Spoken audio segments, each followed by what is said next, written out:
गांधी परिवार छोड़ेगा यूपी, अटकलें हुई तेज। अमेठी और रायबरेली में प्रत्याशी उतारने में देरी ने बढ़ाई सरगर्मियां। आखिरी वक्त पर कांग्रेस हाईकमान करेगा प्रत्याशी का ऐलान। लोकसभा चुनाव की तारीखों का ऐलान हो चुका है। सियासत की सरगर्मियां काफी तेज हैं, लेकिन यूपी की सियासत में लगातार उलटफेर देखने को मिल रहे हैं। यूपी की सियासत में बड़े बड़े उलटफेर देखने को मिल रहे हैं। हालांकि जिस बात का इंतजार सभी को है, उस फैसले को करने में कांग्रेस हाईकमान लगातार देरी कर रहा है। कांग्रेस हाईकमान के द्वारा अमेठी और रायबरेली को लेकर अभी तक कोई पत्ता नहीं खोला गया है। लगातार इस बात को लेकर चर्चाओं का बाजार गर्म है कि गांधी परिवार के सदस्य ही अमेठी और रायबरेली से चुनाव के मैदान में आ सकते हैं, क्योंकि गांधी परिवार का गढ़ इन दोनों सीटों को माना जाता है। ऐसे में इस बात को लेकर सरगर्मियां तेज हैं कि सोनिया गांधी के बाद प्रियंका गांधी रायबरेली की सियासत को संभाल सकती हैं, तो वहीं राहुल गांधी एक बार फिर से अमेठी से चुनाव के मैदान में उतर सकते हैं। लेकिन जिस तरीके से कांग्रेस हाईकमान के द्वारा लगातार देरी की जा रही है, उससे इस बात को लेकर आशंकाएं भी बढ़ गई हैं कि क्या गांधी परिवार इन दोनों सीटों पर अब की बार चुनाव नहीं लड़ने वाला है। अमेठी और रायबरेली में कांग्रेस प्रत्याशी की घोषणा में हो रही विलंब से तरह तरह की अटकलें लगाई जा रही हैं। पिछले लोकसभा चुनाव में इन दोनों सीटों पर अपनी दावेदारी के जरिए गांधी परिवार ने उत्तर प्रदेश में अपना रिश्ता बनाए रखने की जद्दोजहद को तेज कर दिया था। अब चर्चाएं इस बात की चल रही हैं कि गांधी परिवार यूपी छोड़ सकता है। राहुल गांधी को पहले केरल की वायनाड सीट से प्रत्याशी घोषित किया जा चुका है। हालांकि घोषणा में देरी को पार्टी की रणनीति से जोड़कर देखा जा रहा है। दोनों ही लोकसभा क्षेत्रों में पार्टी कार्यकर्ता गांधी परिवार से ही प्रत्याशी बनाए जाने की मांग कर रहे हैं। अमेठी से राहुल गांधी और रायबरेली से प्रियंका गांधी के प्रत्याशी बनाए जाने की चर्चाएं तेज हैं। हालांकि अभी इस बात पर संगठन और गांधी परिवार ने चुप्पी बरकरार रखी है।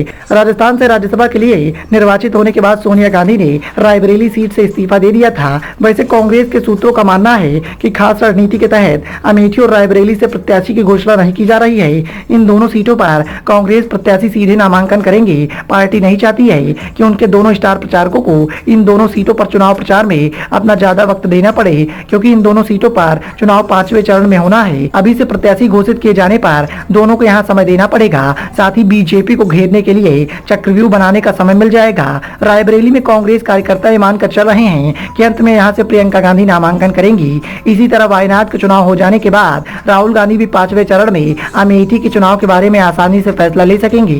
यूपी में समाजवादी पार्टी के साथ गठबंधन के बाद अपने कोटे में आई 17 में से 13 सीटों पर कांग्रेस ने अपने प्रत्याशी घोषित कर दिए हैं। अब केवल अमेठी और रायबरेली के साथ साथ प्रयागराज, मथुरा से प्रत्याशी का इंतजार चल रहा है। प्रयागराज व मथुरा से प्रत्याशी का नाम तय कर लिया गया है, जिसकी घोषणा कभी भी की जा सकती है। इसमें प्रयागराज से पूर्व मंत्री कुंवर उज्जवल रमण सिंह को उम्मीदवार बनाया जाएगा, जबकि मथुरा की सादाबाद से पूर्व विधायक अनिल चौधरी को प्रत्याशी बनाए जाने की संभावनाएं हैं। मामला केवल अमेठी और रायबरेली को लेकर फंसा हुआ दिखाई दे रहा है, क्योंकि कांग्रेस हाईकमान को भी इस बात का एहसास है कि बीजेपी हाईकमान के दिग्गज नेताओं की निगाहें अमेठी और रायबरेली पर टिकी हुई हैं, और इसी के चलते बीजेपी हाईकमान भी गांधी परिवार के फैसले का इंतजार कर रहा है। बीजेपी हाईकमान ने भी अभी तक रायबरेली को लेकर पत्ता नहीं खोला है। हालांकि अमेठी की सियासत को लेकर बीजेपी हाईकमान ने स्मृति पर दांव लगा दिया है, लेकिन रायबरेली की सियासत को लेकर बीजेपी हाईकमान अलर्ट मोड पर है। अब देखना यह है कि गांधी परिवार के फैसले के बाद क्या बीजेपी हाईकमान अपने पत्ते खोलेगा या फिर बीजेपी हाईकमान पहले अपने पत्ते खोल देगा। Bureau report, the noise of India.